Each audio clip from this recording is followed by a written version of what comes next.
안녕하세요. 소중한 청취자 여러분. 오늘 여러분과 함께 나눌 이야기는 우리 모두가 간절히 바라는 축복에 관한 것입니다. 하지만 시작하기 전에 한 가지 질문을 던져보고 싶습니다. 여러분은 언제 자신이 축복받았다고 느끼십니까? 아마도 많은 분들이 승진을 했을 때, 건강검진 결과가 좋게 나왔을 때, 또는 통장 잔고가 늘어났을 때라고 답하실 것입니다. 이는 지극히 자연스러운 반응입니다.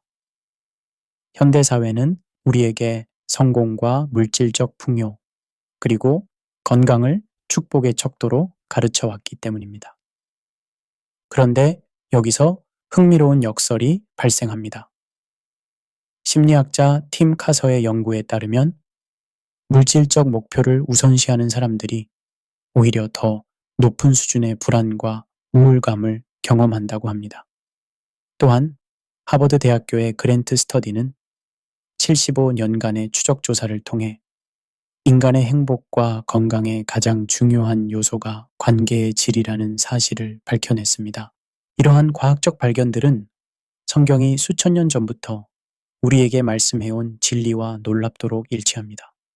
창세기 15장 1절에서 하나님께서 아브라함에게 나는 내 방패요 너의 지극히 큰 상급이니라 라고 말씀하신 것처럼 진정한 축복은 하나님 자신과의 관계에서 비롯됩니다.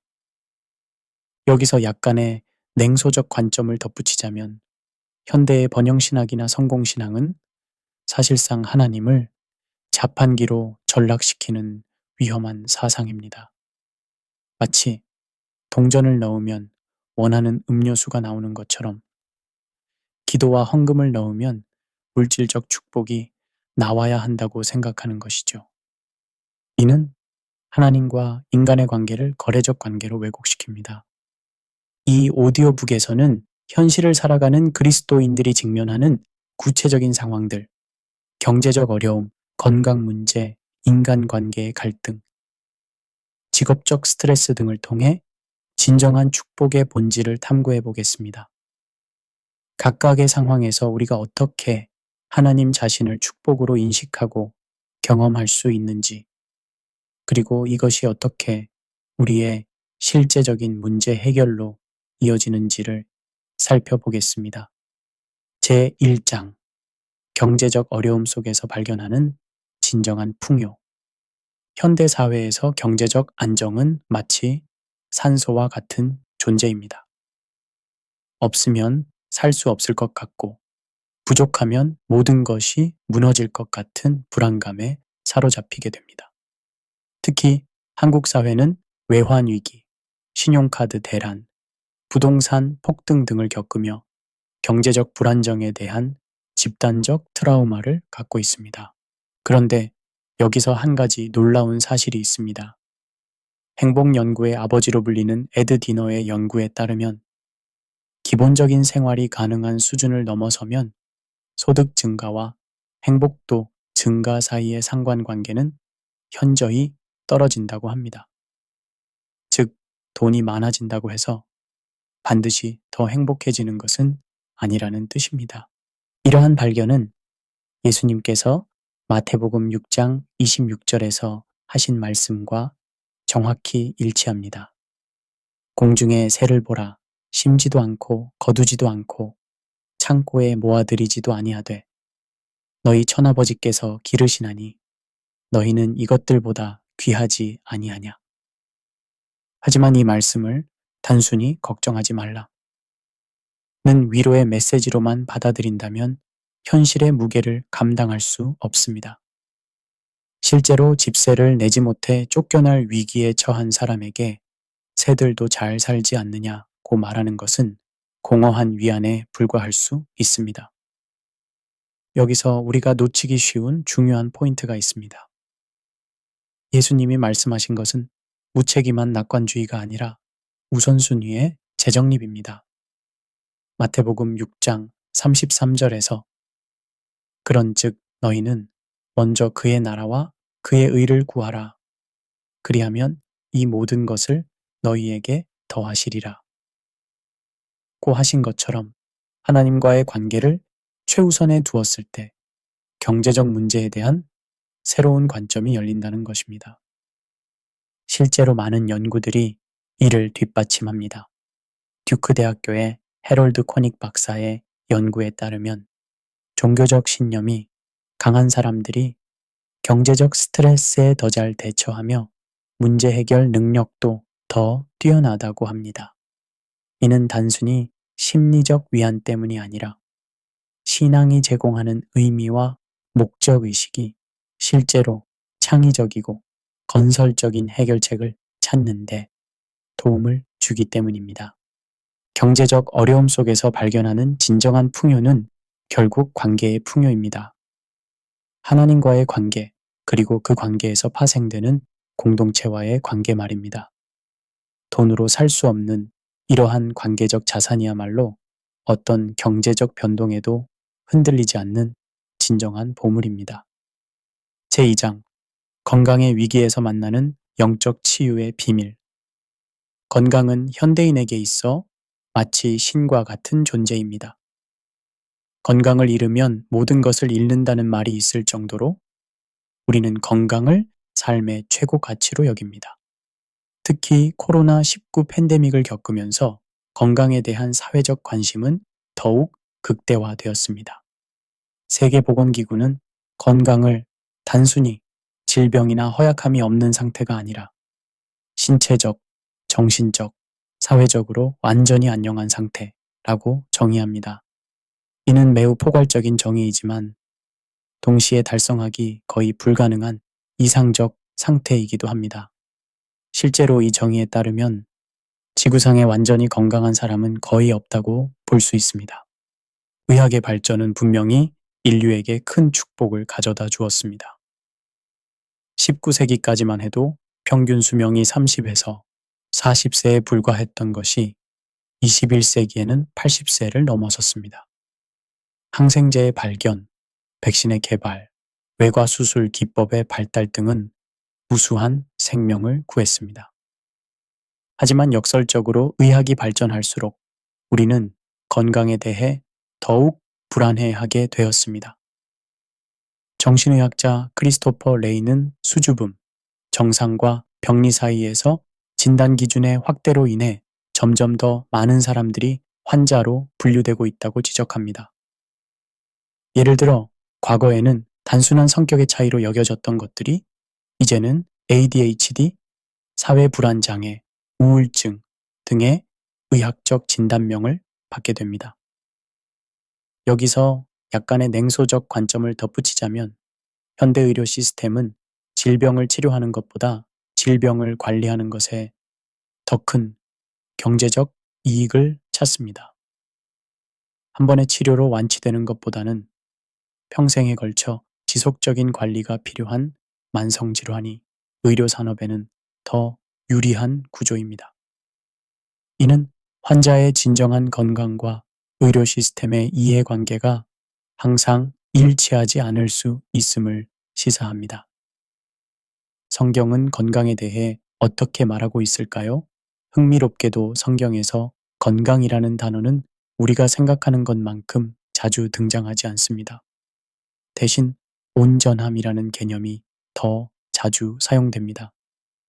히브리어 샬롬은 단순히 질병의 부재를 의미하는 것이 아니라 하나님과의 관계, 이웃과의 관계, 자연과의 관계가 모두 조화를 이루는 상태를 의미합니다. 사도 바울의 경우를 살펴보겠습니다. 고린도후서 12장 7절에서 바울은 자신에게 육체에 가시가 있다고 고백합니다. 이것이 구체적으로 어떤 질병인지는 명확하지 않지만 분명한 것은 바울이 이 문제로 인해 상당한 고통을 겪었다는 것입니다. 바울은 이 문제가 해결되기를 3번이나 간절히 기도했지만 하나님의 응답은 뜻밖이었습니다. 내 은혜가 내게 족하도다. 이는 내 능력이 약한 데서 온전하여짐이라. 고린도후서 12장 9절. 이는 우리의 일반적인 기대와는 정반대입니다. 우리는 기도하면 병이 낫기를 바라지만 하나님은 때로 병을 통해서도 당신의 능력을 나타내신다는 것입니다. 바울은 이를 깨닫고 그러므로 도리어 크게 기뻐함으로 나의 여러 약함들을 자랑하리니 이는 그리스도의 능력이 내게 머물게 하려 함이라고 고백합니다. 현대의학도 이와 유사한 발견을 하고 있습니다. 심리신경 면역학은 정신적 상태가 면역 시스템에 직접적인 영향을 미친다는 사실을 과학적으로 입증했습니다. 스트레스 호르몬인 코르티솔이 장기간 높은 수준으로 유지되면 면역 기능이 저하되고 반대로 명상이나 기도와 같은 이완 활동은 면역 기능을 향상시킵니다.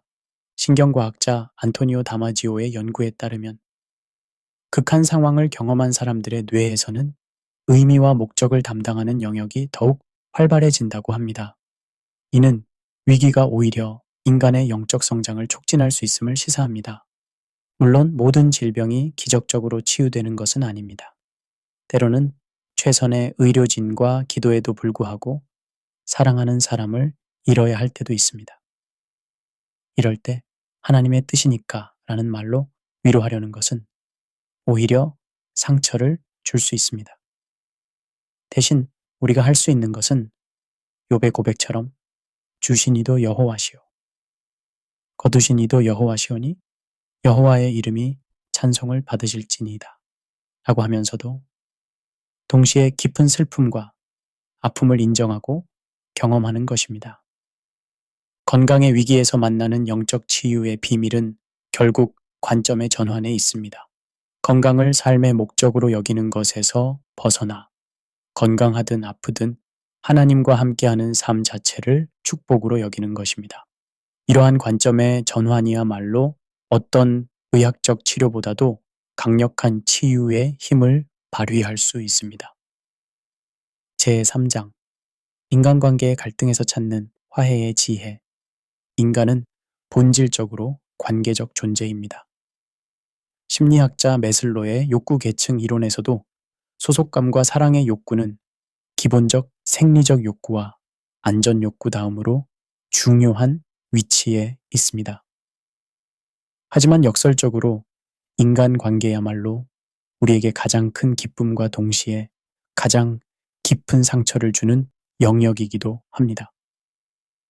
사회심리학자 로이 바우마이스터는 악의 뿌리에서 인간의 공격성과 갈등의 근본 원인을 분석했습니다.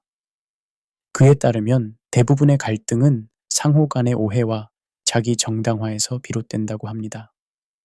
즉, 갈등 당사자들은 대부분 자신이 피해자이며 상대방이 가해자라고 생각한다는 것입니다. 성경은 인간관계의 갈등에 대해 매우 현실적이면서도 희망적인 관점을 제시합니다. 창세기 4장의 가인과 아벨의 이야기부터 시작해서 성경은 인간관계의 복잡성과 갈등의 불가피성을 인정합니다. 하지만 동시에 용서와 화해의 가능성도 제시합니다. 요셉과 그의 형들의 이야기는 인간관계의 갈등과 화해에 대한 가장 드라마틱한 사례 중 하나입니다. 형들의 시기와 질투로 인해 이집트에 노예로 팔려간 요셉이 수십 년 후 총리가 되어 기근으로 어려움에 처한 형들을 만나는 장면은 복수와 용서의 갈림길을 보여줍니다. 요셉의 선택은 놀라웠습니다. 창세기 50장 20절에서 당신들은 나를 해하려 하였으나 하나님은 그것을 선으로 바꾸사 오늘과 같이 많은 백성의 생명을 구원하게 하시려 하셨나니 라고 말하며 형들을 용서했습니다. 이는 단순한 관용이 아니라 상황에 대한 근본적인 관점의 전환이었습니다. 현대 심리학도 용서의 치유 효과를 과학적으로 입증하고 있습니다. 스탠포드 대학교의 프레드 러스킨 박사는 용서 프로젝트에서 용서가 혈압을 낮추고 스트레스 호르몬을 감소시키며 면역 기능을 향상시킨다는 연구 결과를 발표했습니다. 또한 용서는 우울증과 불안감을 줄이고 전반적인 삶의 만족도를 높인다고 합니다. 신경과학자 마이클 맥컬러의 연구에 따르면 용서를 결심하는 순간 뇌의 전전두피질이 활성화되고 동시에 스트레스 반응을 담당하는 편도체의 활동이 감소한다고 합니다. 즉, 용서는 단순히 도덕적 행위가 아니라 뇌과학적으로도 건강한 선택이라는 것입니다. 성경적 관점에서 볼 때 인간관계의 갈등은 죄의 결과이지만 동시에 성장의 기회이기도 합니다. 갈등을 통해 우리는 자신의 한계를 인식하게 되고 하나님의 은혜의 필요성을 더욱 절실히 느끼게 됩니다. 또한 타인을 이해하고 용서하는 과정에서 그리스도의 사랑을 더 깊이 체험하게 됩니다. 인간관계의 갈등에서 찾는 화해의 지혜는 결국 하나님의 사랑을 경험하고 나누는 것입니다. 완벽한 관계는 이 땅에서 불가능하지만 사랑 안에서 서로를 받아들이고 용서하며 성장해 나가는 것은 가능합니다. 이것이야말로 어떤 인간관계의 기술보다도 강력한 화해의 지혜입니다. 제4장 직업적 스트레스와 소명의식의 재발견. 현대사회에서 직업은 단순히 생계를 유지하는 수단을 넘어서 정체성과 자아 실현의 영역이 되었습니다. 당신은 무슨 일을 하십니까? 라는 질문이 곧 당신은 누구입니까? 라는 질문과 동일시되는 시대입니다. 이러한 변화는 한편으로는 일에서 의미와 보람을 찾을 수 있게 해주었지만 다른 한편으로는 직업적 성취가 인생의 성공을 좌우하는 부담을 가져다 주었습니다. 세계보건기구는 2019년 번아웃 증후군을 정식 질병으로 분류했습니다. 번아웃은 단순한 피로나 스트레스가 아니라 만성적인 직업 스트레스로 인해 발생하는 신체적, 정신적 소진 상태를 의미합니다. 갤럽의 조사에 따르면 전 세계 직장인의 76%가 가끔 또는 자주 번아웃을 경험한다고 답했습니다. 성경은 이에 대해 어떻게 말하고 있을까요? 창세기 2장 15절에서 하나님은 아담을 에덴 동산에 두어 그것을 경작하며 지키게 하셨습니다. 즉, 일은 타락 이후의 저주가 아니라 창조 질서의 일부였습니다. 이를 통해 하나님의 창조 사역에 동참하고 세상을 돌보는 것이 인간의 본래적 사명이었던 것입니다. 하지만 타락 이후 일은 고통과 수고를 수반하게 되었습니다. 창세기 3장 17절부터 19절에서 땅이 내게 가시덤불과 엉겅퀴를 낼 것이라 네가 얼굴에 땀이 흘러야 식물을 먹으리라고 하신 것처럼 일은 즐거움과 동시에 고난의 영역이 되었습니다. 종교개혁자 마틴 루터는 소명 개념을 통해 일에 대한 새로운 관점을 제시했습니다. 과거에는 성직자만이 하나님의 부르심을 받는다고 여겨졌지만 루터는 모든 정당한 직업이 하나님의 소명이라고 주장했습니다. 농부든 목수든 상인이든 자신의 일을 통해 하나님과 이웃을 섬길 수 있다는 것입니다. 진정한 소명의식은 일과 삶의 균형을 추구합니다. 하나님께서 우리에게 주신 것은 일만이 아니라 가족, 친구, 휴식, 예배 등 다양한 영역이기 때문입니다. 출애굽기 20장 8절의 안식일 계명은 일과 휴식이 모두 하나님의 뜻임을 보여줍니다. 심리학자 에이미 브레즈니스키의 연구에 따르면 같은 직업이라도 그것을 어떻게 인식하느냐에 따라 만족도가 크게 달라진다고 합니다. 이를 단순한 잡으로 보는 사람, 발전 가능성이 있는 커리어로 보는 사람, 그리고 의미와 목적이 있는 소명으로 보는 사람의 삶의 만족도는 현저한 차이를 보입니다. 미국의 심리학자 칼 융은 인생을 두 단계로 나누었습니다. 첫 번째 반생은 사회적 성취와 안정을 추구하는 시기이고 두 번째 반생은 의미와 목적을 추구하는 시기라고 했습니다. 이는 모든 사람이 처음부터 이상적인 소명을 찾을 필요는 없다는 것을 의미합니다. 때로는 생계를 위해 일하면서도 점진적으로 자신의 진정한 소명을 발견해 나가는 것이 현실적일 수 있습니다. 직업적 스트레스와 소명의식의 재발견은 결국 하나님 앞에서 자신의 일을 재해석하는 과정입니다. 완벽한 직장이나 이상적인 직업은 존재하지 않을 수 있지만 어떤 일이든 하나님의 영광을 위해 할 수 있다는 관점은 우리의 일상을 변화시킬 수 있습니다. 이것이야말로 직업적 스트레스를 이겨내고 진정한 만족을 얻는 지혜입니다. 제5장 자녀 양육의 고민에서 찾는 참된 유산. 자녀 양육은 인생에서 가장 보람되면서도 동시에 가장 어려운 일 중 하나입니다. 특히 현대사회의 부모들은 과거 어느 세대보다도 복잡하고 다양한 고민에 직면하고 있습니다. 교육 경쟁의 치열함, 디지털 네이티브 세대와의 소통 문제, 경제적 부담, 그리고 무엇보다 좋은 부모가 되어야 한다는 사회적 압박이 부모들을 압도하고 있습니다. 한국교육과정평가원의 조사에 따르면 한국 학부모의 92%가 자녀 교육으로 인한 스트레스를 경험한다고 답했습니다. 이는 OECD 평균 67%를 크게 상회하는 수치입니다.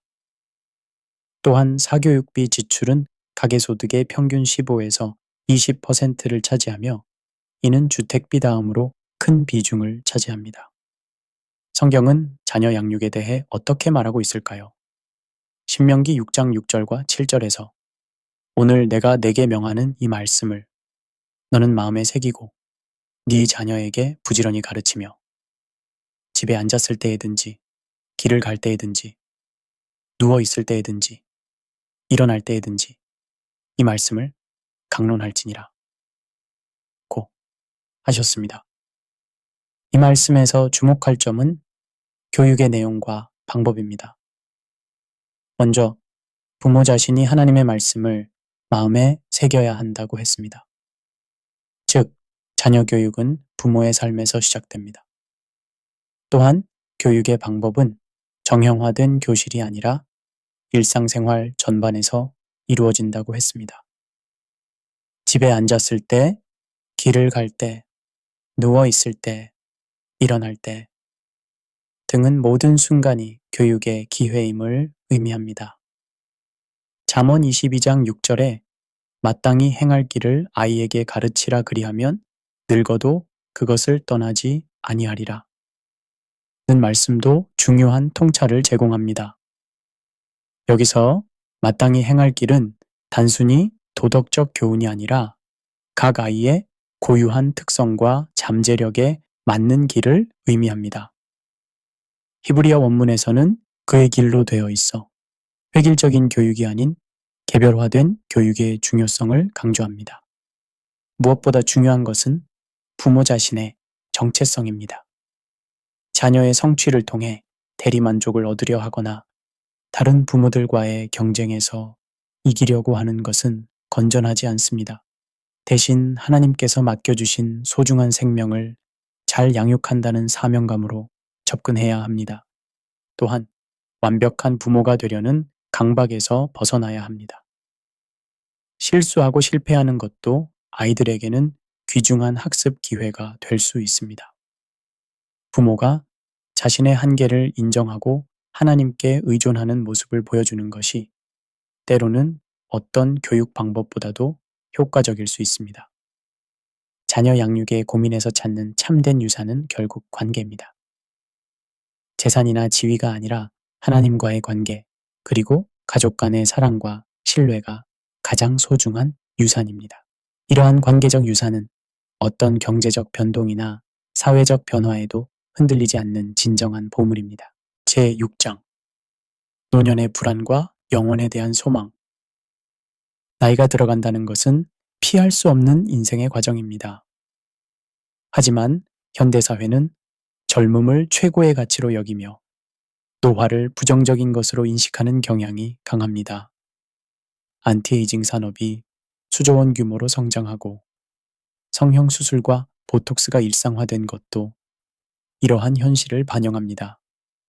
성경은 노년에 대해 어떻게 말하고 있을까요?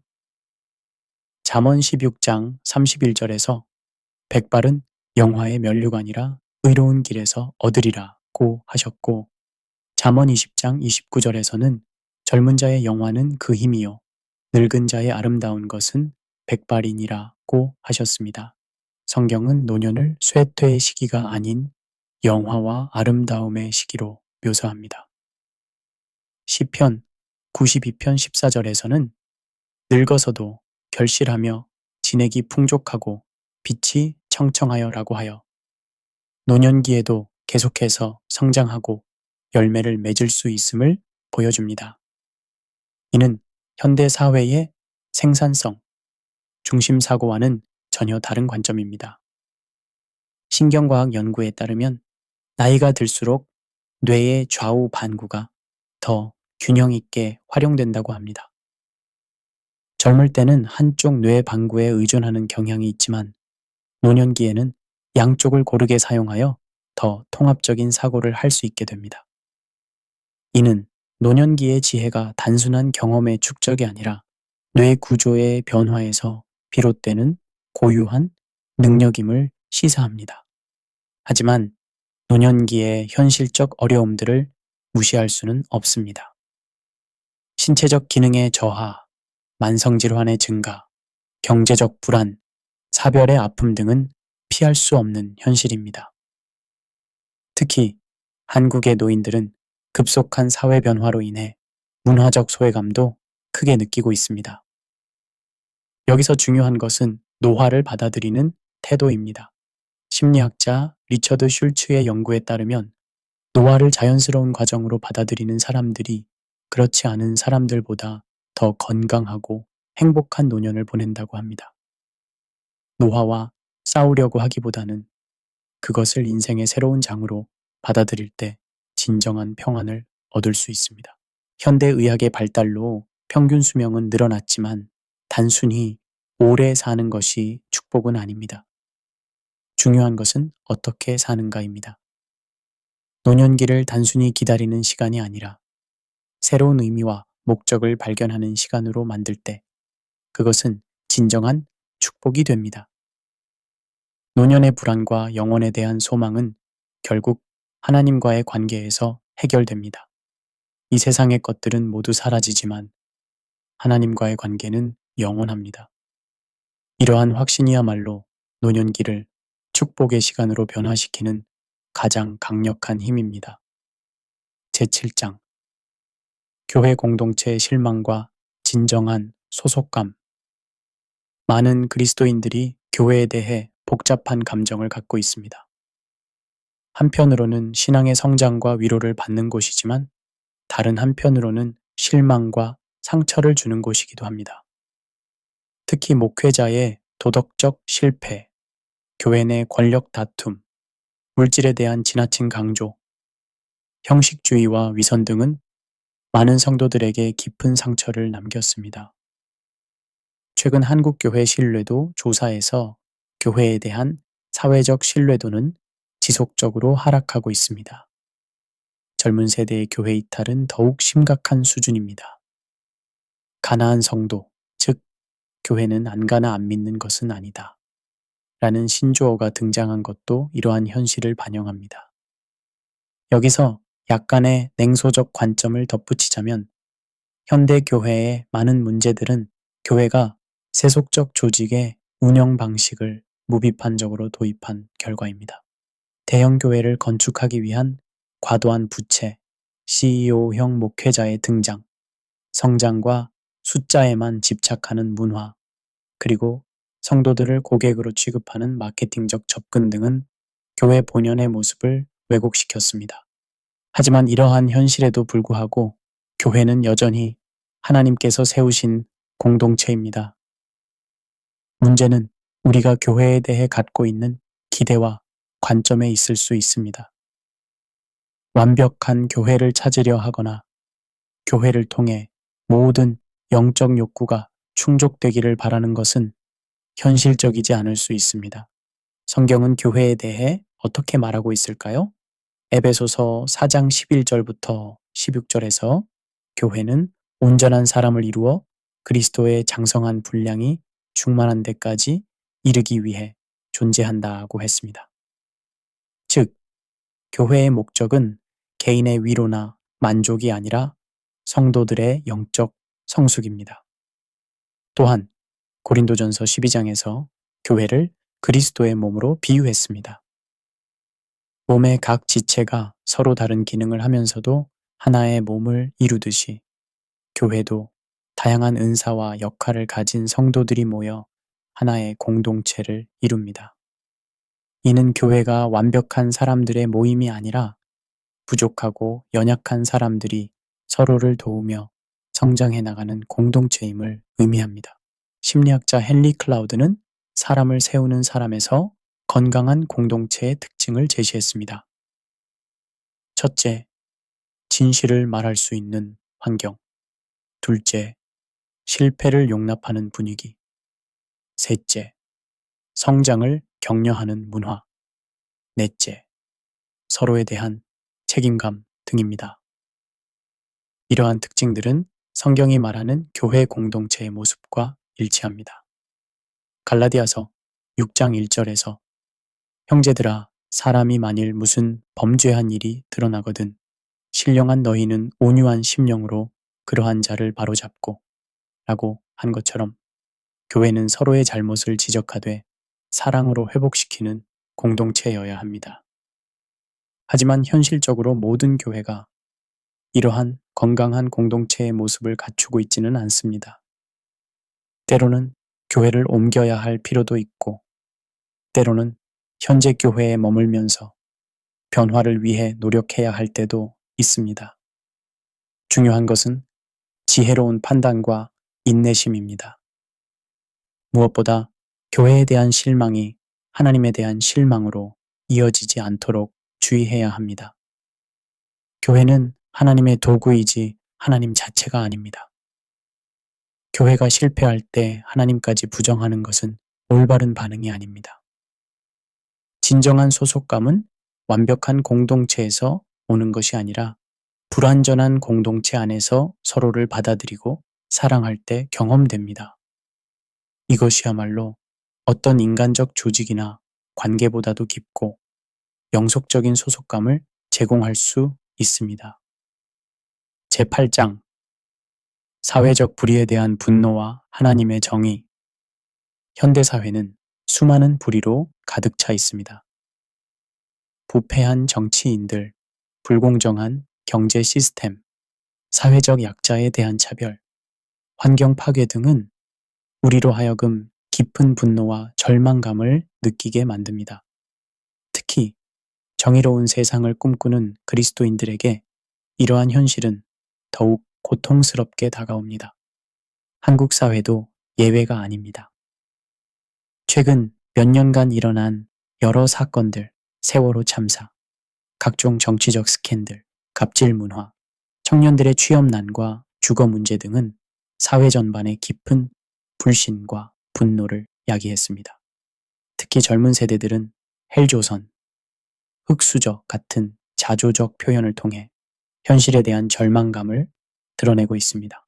성경은 불의에 대해 어떻게 말하고 있을까요? 구약 성경은 불의에 대한 하나님의 분노를 명확히 보여줍니다.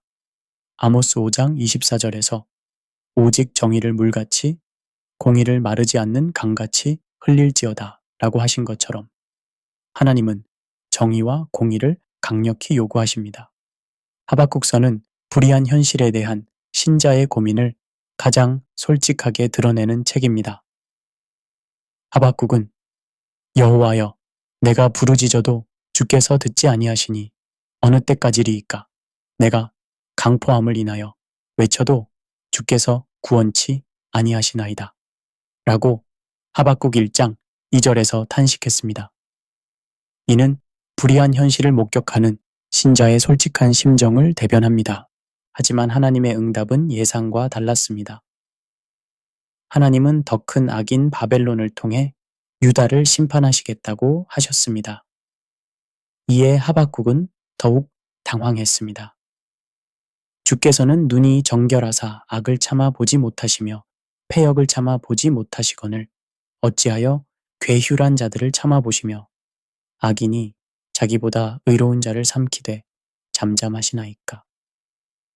라고 하박국 1장 13절에서 절규했습니다. 이는 오늘날 우리의 고민과 정확히 일치합니다. 불의한 세상에서 하나님의 정의는 어디에 있는가? 왜 악인들이 형통하고 의인들이 고난받는가? 이러한 질문에 대한 하나님의 최종 답변은 놀라웠습니다. 의인은 그의 믿음으로 말미암아 살리라. 하박국 2장 4절. 즉, 불의한 현실 속에서도 하나님을 신뢰하고 믿음으로 살아가는 것이 의인의 도리라는 것입니다. 이는 불의를 용납하라는 뜻이 아니라 궁극적인 정의는 하나님께 있다는 신뢰를 의미합니다. 또한 불의에 대한 대응에서 중요한 것은 방법입니다. 불의를 미워하되 불의한 사람까지 미워해서는 안 됩니다. 로마서 12장 21절에서 악에게 지지 말고 선으로 악을 이기라고 하신 것처럼 악의 악으로 대응하면 악의 사슬만 계속됩니다. 사회적 불의에 대한 분노와 하나님의 정의는 결국 하나님의 때와 방법을 신뢰하는 것입니다. 현재의 불의한 현실을 개선하기 위해 노력하되 궁극적인 정의는 하나님께 맡기는 것입니다. 이러한 균형 감각이야말로 불의한 세상에서 절망하지 않고 희망을 품고 살아갈 수 있는 지혜입니다. 제9장 죽음의 두려움과 영생의 확신. 죽음은 인간이 피할 수 없는 마지막 현실입니다. 아무리 의학이 발달하고 평균 수명이 늘어나도 죽음은 여전히 모든 인간이 직면해야 할 궁극적 한계입니다. 하지만 현대사회는 죽음을 터부시하고 회피하려는 경향이 강합니다. 죽음에 대한 이야기는 불길하다 여겨지고 가능한 한 죽음을 의식하지 않으려 애씁니다. 안티에이징 산업과 생명 연장 기술에 대한 투자는 기하급수적으로 늘어나고 있습니다. 실리콘밸리의 억만장자들은 노화를 질병으로 규정하고 이를 정복하려 합니다. 하지만 이러한 시도들이 과연 인간의 근본적 한계를 극복할 수 있을까요? 성경은 죽음에 대해 매우 현실적이면서도 희망적인 관점을 제시합니다. 창세기 3장에서 죽음은 죄의 결과로 인간에게 들어온 것으로 묘사됩니다. 하지만 동시에 예수 그리스도의 십자가와 부활을 통해 죽음이 정복되었다고 선언합니다. 좋은 죽음의 조건으로는 통증 관리, 가족과의 시간, 존엄성 유지, 영적 필요의 충족 등이 제시됩니다. 이는 성경이 말하는 복된 죽음과 많은 부분에서 일치합니다. 잠언 14장 32절에서 악인은 그 환난에 엎드러져도 의인은 그 죽음에서도 소망이 있느니라 고 하신 것처럼 신앙인의 죽음은 소망이 있는 죽음입니다. 하지만 죽음에 대한 준비는 죽음이 임박했을 때만 하는 것이 아닙니다. 평소에 죽음을 묵상하고 준비하는 것이 지혜로운 삶의 태도입니다. 전도서 7장 2절에서 초상집에 가는 것이 잔치집에 가는 것보다 나으니 이는 모든 사람의 끝이 이와 같음이라. 산자가 이것을 마음에 둘 것이니라. 고 하신 것도 이러한 맥락입니다. 죽음을 묵상한다는 것은 삶의 유한성을 인식하고 진정으로 중요한 것들에 집중하는 것입니다. 스티브 잡스의 유명한 스탠포드 대학 졸업 연설에서 죽음을 기억하는 것은 인생의 중요한 선택을 할 때 도움이 되는 가장 중요한 도구라고 한 것도 같은 의미입니다. 죽음의 두려움과 영생의 확신은 결국 예수 그리스도 안에서 해결됩니다. 요한복음 11장 25절과 26절에서 예수님이 나는 부활이요 생명이니 나를 믿는 자는 죽어도 살겠고 무릇 살아서 나를 믿는 자는 영원히 죽지 아니하리라 고 하신 것처럼 진정한 생명은 그리스도와의 연합에서 찾을 수 있습니다. 제10장 진정한 축복의 본질을 살아내기. 지금까지 우리는 현실을 살아가는 그리스도인들이 직면하는 다양한 상황들을 살펴보았습니다. 경제적 어려움, 건강 문제, 인간관계의 갈등, 직업적 스트레스, 자녀 양육의 고민, 노년의 불안, 교회 공동체의 실망, 사회적 불의에 대한 분노, 그리고 죽음의 두려움까지. 이 모든 것들은 우리가 피할 수 없는 인생의 현실들입니다. 하지만 각각의 상황에서 우리가 발견한 것은 동일한 진리였습니다. 진정한 축복은 상황의 개선이 아니라 하나님 자신과의 관계에서 오는 것이라는 사실입니다. 물질적 풍요, 완전한 건강, 완벽한 인간관계, 이상적인 직장, 모범적인 자녀, 젊음과 활력, 완벽한 교회, 정의로운 사회, 그리고 죽음 없는 삶 등 이 모든 것들이 있다면 좋겠지만 그것들이 없어도 하나님이 계시면 이미 우리는 축복의 충만을 누리고 있는 것입니다. 이는 현대사회의 일반적 사고방식과는 정반대입니다. 현대인들은 대부분 가진 것 이꼬르 행복의 정도라는 공식에 따라 살아갑니다. 더 많이 가질수록 더 좋은 조건을 갖출수록 더 행복해질 것이라고 믿습니다. 하지만 수많은 연구들이 이러한 믿음이 착각임을 보여주고 있습니다. 상황에 좌우되지 않는 내적 평안과 만족, 하나님과의 관계에서 오는 변하지 않는 기쁨, 어떤 환경에서도 흔들리지 않는 안정감, 이러한 것들은 외부 조건과 무관하게 경험할 수 있는 축복입니다. 하지만 이러한 축복을 실제 삶에서 경험하기 위해서는 지속적인 노력과 훈련이 필요합니다. 하루아침에 완전한 자족의 경지에 도달할 수는 없습니다. 바울도 배웠노니 비결을 배웠노라고 했듯이 이는 학습과 훈련의 과정입니다. 먼저 필요한 것은 관점의 전환입니다. 세상이 가르치는 성공과 행복의 기준에서 벗어나 하나님의 기준으로 삶을 바라보는 훈련이 필요합니다. 이는 하루아침에 이루어지지 않습니다. 매일매일의 선택과 결단을 통해 점진적으로 이루어지는 과정입니다. 둘째로 필요한 것은 감사의 훈련입니다. 인간의 뇌는 본능적으로 부족한 것, 위험한 것, 문제가 되는 것에 주목하도록 설계되어 있습니다. 이는 생존에 유리한 특성이지만 행복과 만족에는 불리합니다. 따라서 의식적으로 감사할 일들을 찾고 기억하는 훈련이 필요합니다. 셋째로 필요한 것은 현재에 집중하는 훈련입니다. 많은 사람들이 과거의 후회나 미래의 불안에 사로잡혀 현재의 축복을 놓치고 있습니다. 마태복음 6장 34절에서 그러므로 내일 일을 위하여 염려하지 말라. 내일 일은 내일이 염려할 것이요. 한날의 괴로움은 그날로 족하니라. 고 하신 것도 현재에 집중하라는 의미입니다. 넷째로 필요한 것은 공동체의 힘을 활용하는 것입니다. 혼자서는 쉽게 무너질 수 있는 신앙이 공동체 안에서는 견고해질 수 있습니다. 다섯째로 필요한 것은 섬김의 실천입니다. 역설적으로 자신의 행복만 추구하는 사람보다 다른 사람을 섬기는 사람이 더 큰 만족을 경험합니다. 예수님께서 주는 것이 받는 것보다 복이 있다고 하신 말씀은 단순한 도덕적 교훈이 아니라 삶의 실제적 원리입니다. 여섯째로 필요한 것은 말씀과 기도의 생활입니다. 하나님과의 관계는 자동으로 유지되지 않습니다. 지속적인 소통과 교제를 통해서만 깊어질 수 있습니다. 시편 1편에서 여호와의 율법을 즐거워하여 그의 율법을 주야로 묵상하는 자가 복된 사람이라고 한 것도 이러한 이유입니다. 마지막으로 필요한 것은 인내와 지속성입니다. 진정한 축복의 경험은 순간적인 감정이 아니라 장기간에 걸친 삶의 패턴입니다. 갈라디아서 6장 9절에서 우리가 선을 행하되 낙심하지 말지니 포기하지 아니하면 때가 이름에 거두리라 고 하신 것처럼 꾸준한 노력이 필요합니다.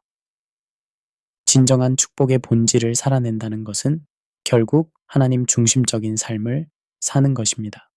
내 필요와 욕망이 중심이 아니라 하나님의 뜻과 영광이 중심이 되는 삶.